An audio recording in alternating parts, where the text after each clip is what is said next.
Hey you, my name is Emily, the drone angel, and welcome to your one-stop shop for everything drone related.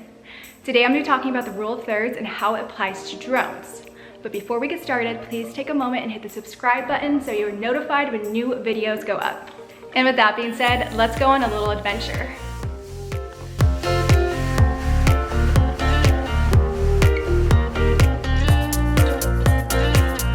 A lot of creatives haven't attended art school. Don't be discouraged if that's you. We have the power of knowledge at our fingertips, and there are a ton of resources out there that are just a click away and don't cost a dime. Today I'm going to talk about the rule of thirds. It's a basic composition rule that I utilize in my work to tell a story. Composition is extremely important. Photos that have great composition are more balanced. What is a composition? It's the arrangement of elements or ingredients that make up a compelling image. The main elements that emphasize order in a composition are line, shape, form, texture, pattern, and color.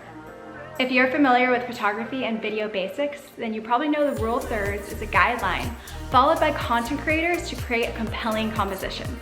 By following these guidelines and knowing what elements to look for and where to place them based on these rules, you can bring your work to the next level. So naturally, our eyes tend to follow the subject's line of sight or want to know what the subject is looking at.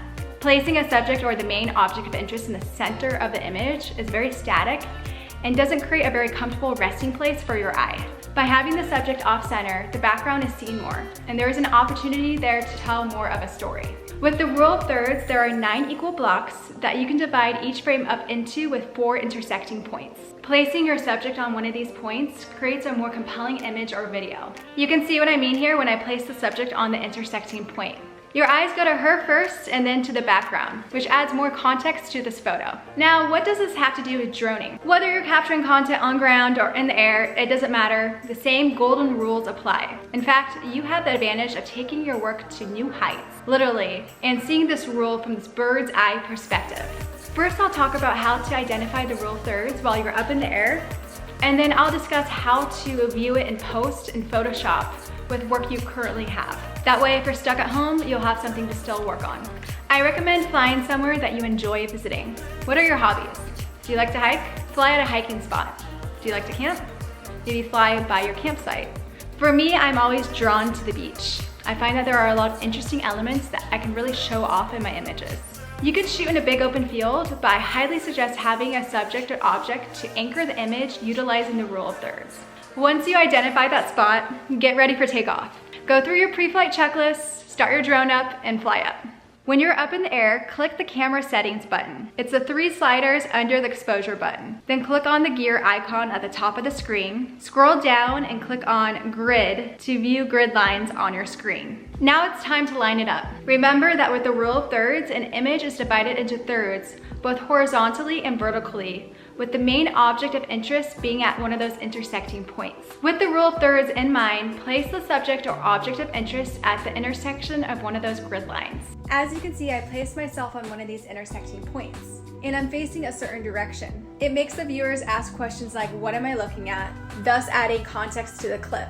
When I took this shot, I knew the surfers were going to be the main focus in the composition. Even though this photo is made up of 4 photos stitched together in vertical format, you can see the middle image is what I saw in camera. I aligned the surfers on one side of the frame using the grid. In this case, the surfers are close to the intersecting lines, while the waves balance it out at another intersection.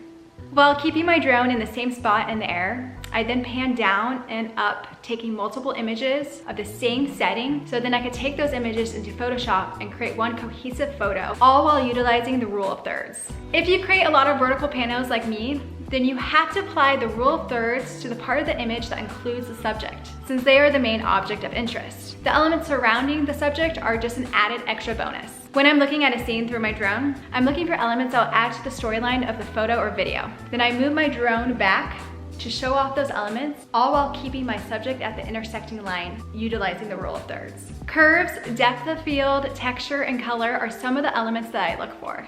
Oftentimes, I place elements of land and water at opposite intersections of the grid. I do this because it balances the image out. By placing your subject off-center with this rule, you can create an aesthetically pleasing image. In some cases, I have moved surfers in post to another part of the image in order to fit this rule of thirds. It's not always easy to land the perfect shot on cue, especially when the surfers are eager to get their fins wet. Speaking of Photoshop, let me show you how to identify rule of thirds with your current work. First, open up one of your aerial images in Photoshop. Make sure that there's a subject of interest that we can apply this rule to. Once you open your image, click the crop button on the left panel. Click this button to set the overlay options for the crop tool. Select rule of thirds. Then crop the image so that the subject is on an intersecting point. In this case, I want the surfer that's crushing this wave to be the main object of interest. So I'm placing him at an intersecting point. In a future video, I'll show you how to move your subject around if they aren't placed at an intersecting line. Thanks so much for watching, guys. If you enjoyed this video, the biggest compliment to me is if you could share it with someone else that would also enjoy it. If you're interested, I also do personal educational consulting and hands-on workshops where I teach you how to fly over whales and dolphins. More information is on my website and in the links below. See you in the next video.